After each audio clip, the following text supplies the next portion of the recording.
আমাদের মাঝ থেকে সম্মানিত এই মাসটি বিদায় নিচ্ছে।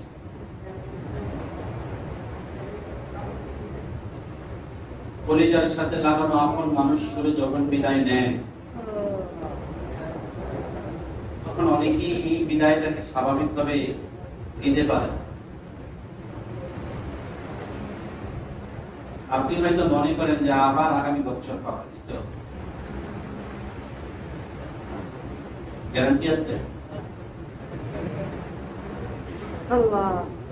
মানুষ যখন মৃত হয়ে গেলে আর ফেরত আসে না। এই রমাদান মাস আর কোনদিন আমাদের মাঝে ফেরত আসবে? আবার হায়াতে বেঁচে থাকলে আগামী বছরেরটা পাবো, যেটা চলে যাচ্ছে এটা কি আর ফেরত পাবো? আসবে কোনদিন আমার লাইফ, আমার জিন্দেগিতে?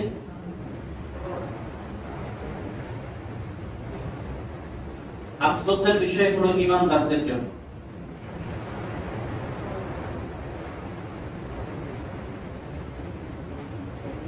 হেদায়েত প্রাপ্ত যারা, তারা আফসোস করে রমাদান মাস আমার মাস থেকে বিদায় নিয়ে চলে যাচ্ছে। আমি এখনো জানতে পারিনি আমার গুনাহগুলো মাফ হলো কিনা, বুঝতে পারিনি। হ্যাঁ, বোঝার উপায়টা হলো এইরকম। এখন কি একটু গরম পড়ছে না? এটা কি দেখা যায় না বোঝা যায়? ওই গরমটা কি ধরা যায়? চোখে দেখা যায়? ওই গরমটাকে কোন মাত্রায় গরম সেটা দেখার জন্য আবার গরম মাপার যে থার্মোমিটার, সেটা থার্মোমিটার দেখবেন, কিন্তু বাস্তবেই গরমটাকে দেখা যাবে, ধরা যাবে, অনুভব করা যায়। আল্লাহ তাআলা মানব দেহের ত্বকের মধ্যে সেই সেন্সর দিয়ে দিয়েছেন, যে সেন্সরের মধ্যে আমি বুঝতে পারতেছি গরমের মাত্রা বাড়ছে কিংবা কমছে।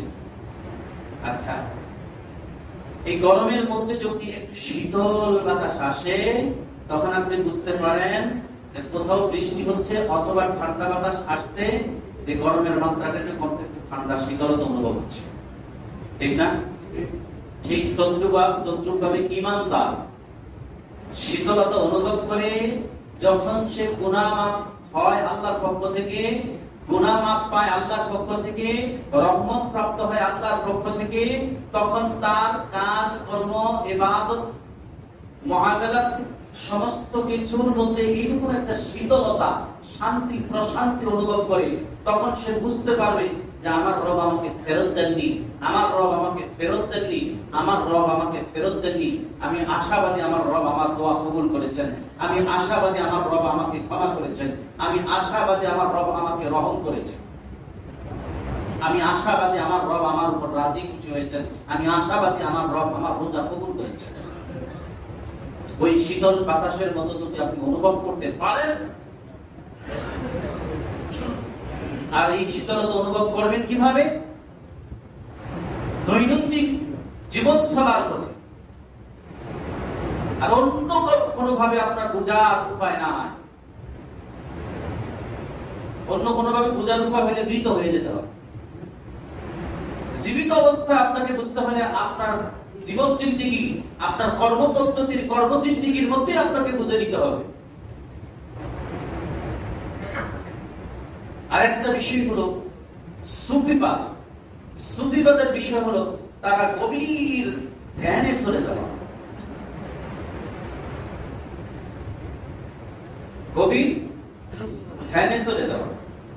বুঝতেও পারে নাও বুঝতে পারে, কিন্তু কর্মপদ্ধতির মাধ্যমে, জীবন জিন্দেগির মাধ্যমে, চলার মাধ্যমে এটা আপনার বোঝা সম্ভব যে গরম হচ্ছে, শীতল বাতাস আসতেছে, আমি রহমত প্রাপ্ত হয়েছি, গুনাহ মাফ পেয়েছি, আমার আল্লাহর পক্ষ থেকে রহমত এবং সাকিনা আমি প্রাপ্ত হচ্ছি। আপনার কাজের মধ্যে আপনি টের পেয়ে যাবেন, চলার মধ্যে টের পেয়ে যাবেন।